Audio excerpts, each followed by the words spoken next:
মা বোনেরা, ভুলেও কখনো তিনটি জায়গায় যাবেন না।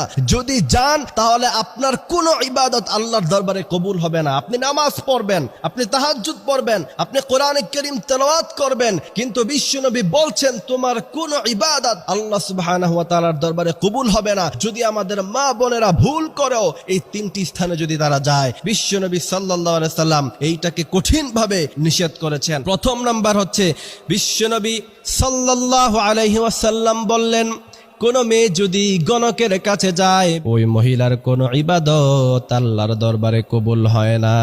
দ্বিতীয় নাম্বার হচ্ছে, মাজারে গিয়ে যদি সিজদা করেন, লা ইন আশরাকতা লা আহবাতান্না আমালুক, সমস্ত আমল ধ্বংস হয়ে যাবে। তৃতীয় নাম্বার হচ্ছে, ভুল ক্রমে সেখানে যাবেন না যেখানে পাখি দিয়ে ভাগ্য নির্ধারণ করে। মাঝে মধ্যে ফেসবুকে ভিডিও পান না আপনারা, তোতা পাখি বা এই সমস্ত কিছু পাখি খাঁচার মধ্যখানে থাকে, সামনে কিছু কাঠ থাকে,